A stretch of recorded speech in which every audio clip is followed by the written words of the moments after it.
Magandang araw po sa bawat isa sa inyo. Welcome back to our 365 Daily Devotions.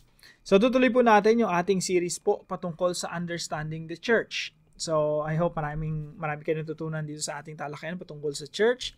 Ang ating Panginoong Jesucristo po ay namatay at binuhos ang kanyang sariling dugo. Hindi para magkaroon tayo ng puok sambahan, hindi para sa magkaroon tayo ng mga buildings, hindi para sa magkaroon tayo ng kung saan meron tayong pagtitipunan. Kundi ang Panginoong Jesucristo, siya ay namatay para sa church, sa congregation, sa people of God, sa mga tao na kanyang inibig at tinubos. So the church is the bride of Christ. Ang papakasalan ng Panginoong Jesucristo, yung mga tao, yung congregation, yung people of God, family of God. So ngayon po, pag-uusapan natin ano ba yung mission at vision and mission ng church. Ito po yung panglima nating talakayan. The church has a task of filling the earth. Yung church po, meron itong task o mandato na punuin yung buong mundo. Bakit? Again, ibabalik po tayo nito sa original na intensyon ng Diyos sa mundo. Sa Genesis chapter 1 po, makikita natin yung original na plano ng Diyos. So sabi ng Diyos sa kay Adan at Eva, after silang lalangin ayon sa kanyang imahe, sabi ng Diyos, "Be fruitful and increase in number, fill the earth." So pinagpala sila ng Diyos, and God blessed them and said to them, "Be fruitful and increase in number and fill the earth." Sa Tagalog po, sila'y binasbasan ng Diyos at sa kanila'y sinabi ng Diyos, "Kayo magkaroon ng mga anak at magpakarami, punuin ninyo ang lupa." So ang original na intensyon ng Diyos ay yung buong mundo ay mapuno ng mga tao at mga bansa na nire-reflect, nasasalamin yung imahe ng Diyos. So, yun yung original intention ng Diyos. Now, bagamat ang tao ay nahulog sa pagkakasala, hindi pa rin nabago yung original plan ng Diyos. Kaya po merong church, yung body of Christ. Yung body of Christ, sila yung magpapatuloy ng original na plano ng Diyos. Na punuin ang buong mundo ng mga taong sumasamba, naglilingkod sa ating Diyos. Kaya po, meron tinatawag tayong Great Commission. Yung Matthew 28:18-20. Sabi po rito ni Jesus Christ, "All authority in heaven and earth has been given to me, therefore go and disciple the nations." So ito po yung una nating teaching. The church is called to disciple all nations. Napakaganda po kung isipin mo mabuti, nung sinabi ni Jesus Christ na go disciple the nations, ang nasa isip niya, hindi lang doon sa Matthew 28 Ang nasa isip niya doon sa original na intensyon ng Diyos sa Genesis chapter 1 pa lang. Kaya yung Matthew 28, mas maunawaan mo siya kung maintindihan mo, kung familiar tayo mula Genesis hanggang Malakay, yung buong Old Testament. Doon pa lang sa Genesis chapter 1, yan yung pinaka-konteksto ng Great Commission. Nung inutusan ng Diyos yung kanyang mga alagad, humayo kayo, gawin yung disipulo ko lahat ng mga bansa. Ang konteksto nito sa Genesis 1 pa lang. Original na plano ng Diyos na yung buong mundo mapuno ng mga bansa na naglilingkod at dumadakila sa Diyos. So the church is called to disciple all nations. Yan po ang mandato ng iglesia, ibalik yung buong mundo sa original na plano ng Diyos. Napakaganda po alam niyo po yung Great Commission, yung Matthew 28:18-20, matutupad po yan. Kasi po yung Matthew 28:18-20, it's a prophetic vision. Hindi lang po yan mandato, hindi lang yan inutos ng Panginoong Jesucristo. It's also a prophetic vision. Ibig sabihin, pinaprophesy na ng Panginoong Jesucristo kung anong mangyayari sa hinaharap. Lahat ng mga bansa sa mundo magiging followers ni Jesus. Kabilang na po yung bansang Pilipinas. Yung bansang Pilipinas someday, luluhod talaga yan sa Panginoong Jesucristo. Mamamayagpag ang pamumuno ng Panginoong Jesucristo, yung righteousness, justice, talagang mamamayagpag yan dito sa ating bansa kasi pamumunuan tayo ng people of God. Yung discipling the nations po, yung utos ng Panginoong Jesucristo, disipuluhin lahat ng mga bansa, hindi lang yan spiritual. Earthly din yan, physical din yan. Kaya sabi ng Panginoong Jesucristo, "All authority in heaven and on earth has been given to me."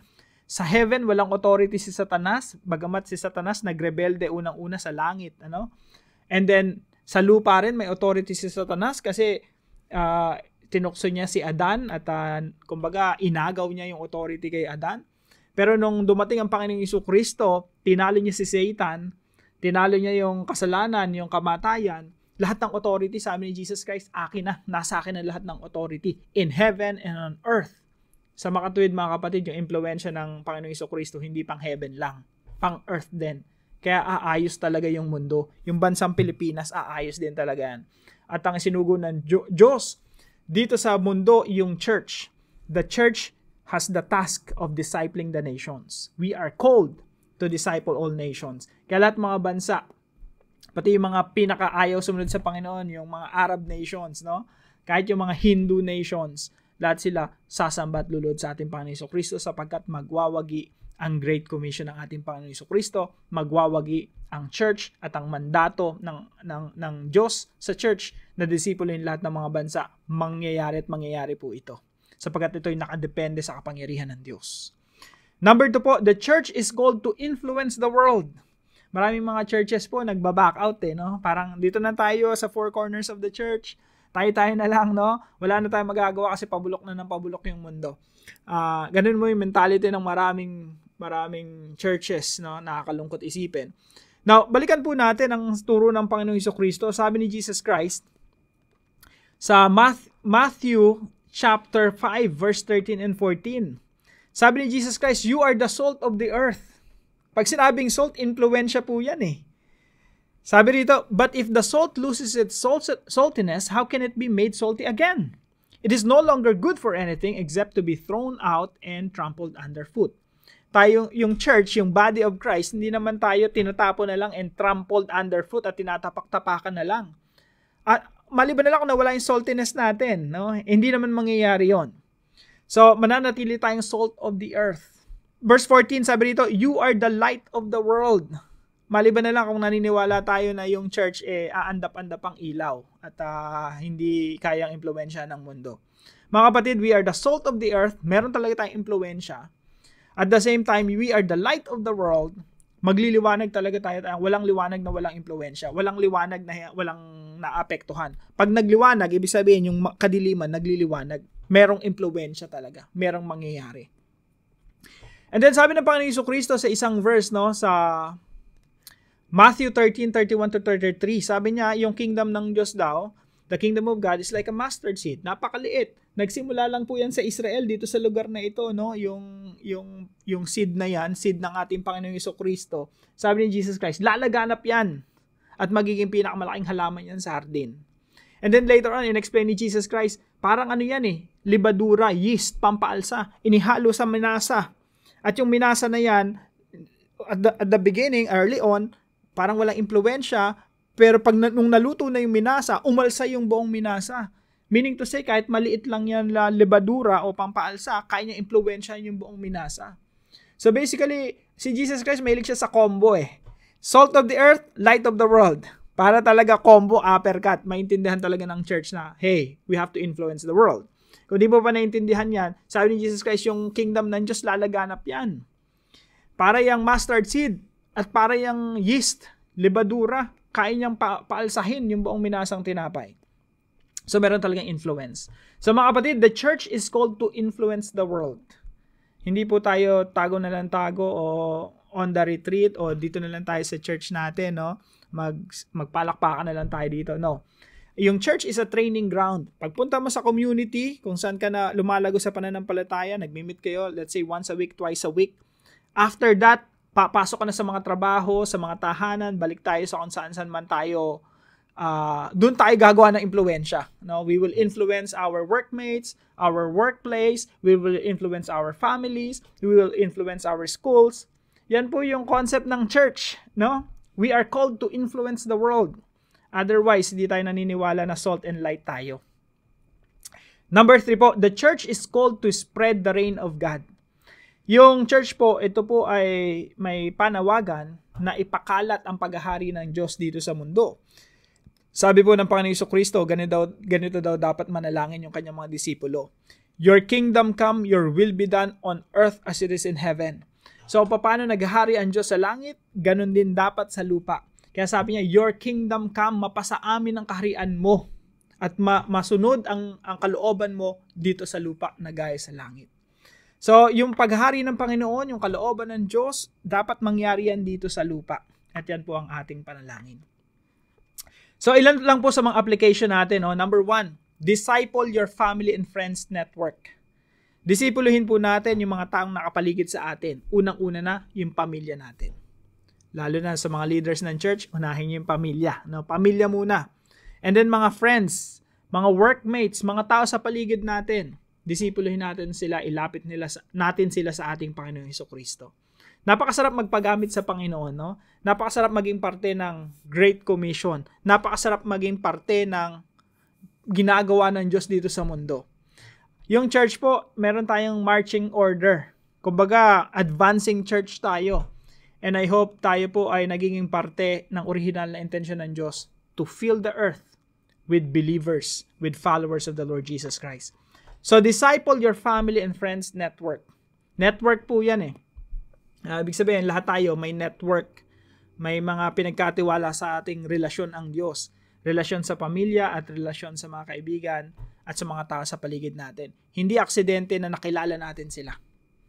Nandyan sila, kilala natin sila by name, naging kaibigan natin sila for a purpose. Ano po yung purpose? Lumaganap yung paghahari ng Diyos. Dumami yung mga mananampalataya at tagasunod ng ating Panginoong Hesukristo. Number 2 po, influence others for the glory of God. Impluwensya natin yung iba ng positive influence. No? Yung influence kasi dalawa yan. Pwedeng negative, pwedeng positive.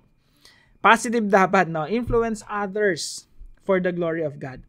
Naniniwala po ako na yung mga Kristiyano, dapat sila yung people of influence. May impluwensya dapat yung mga Kristiyano. Kaya maganda tanungin natin yung sarili natin, may impluwensya ba tayo? May impluwensyan ba tayo? Meron bang natututunan yung ibang tao sa atin? Nire-respeto ba tayo ng napakalaga ng people of integrity, person of integrity. Nung meron kang integridad, meron kang hindi ka ipokrito, no? Napakalaga nun. Nandun kasi yung influence talaga eh, no? When you walk the talk.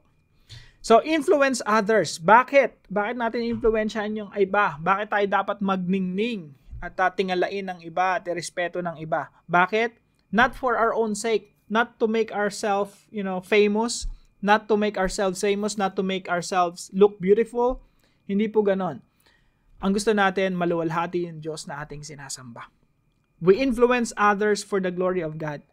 Wag po nating hayaan na napupulaan yung Diyos natin, yung Panginoon nating sinasamba dahil sa maling pamumuhay na ginagawa natin.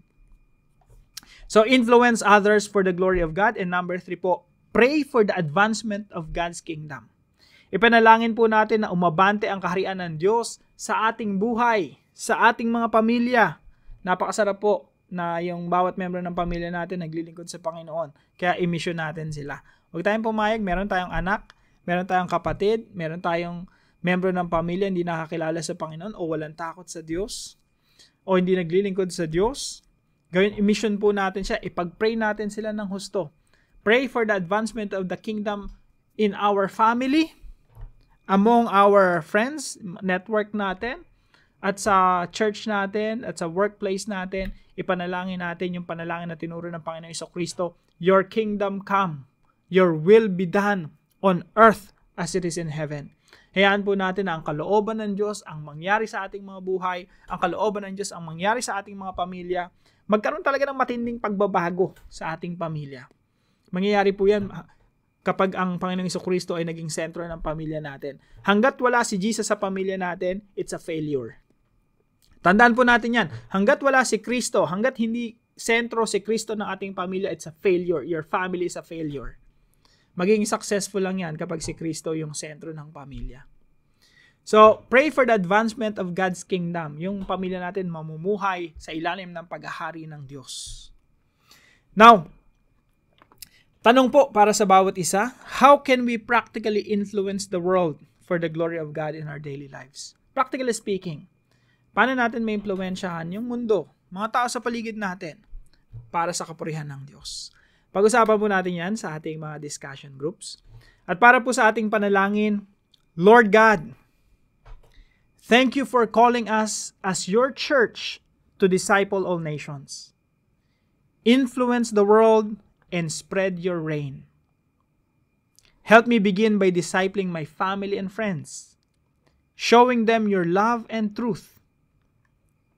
Give me the courage and wisdom to influence others for your glory. in both my words and actions. Teach me to pray faithfully for the advancement of your kingdom on earth. Use me as your instrument to bring light and hope to the world. May your will be done, and may your name be glorified in everything I do. In Jesus' name I pray. Amen and amen. Salamat po sa katuwang natin, partner natin sa devotion natin na ito, si Sister Marites. Pagpalain ka ng ating Panginoon. At dalangin ko na mas lalo ka pang gamitin ng Panginoon para sa ikalalaganap ng kanyang kariyan dito sa lupa. Now, kung kayo pa yung may natutunan sa devotion natin na ito, ipalam nyo lang po sa comment section right below this video. And please don't forget to share this devotion to your family and friends. God bless you po. Salamat po sa mga nagsishare ng mga devotions natin. See you tomorrow 5 a.m. dito sa ating Daily Devotions.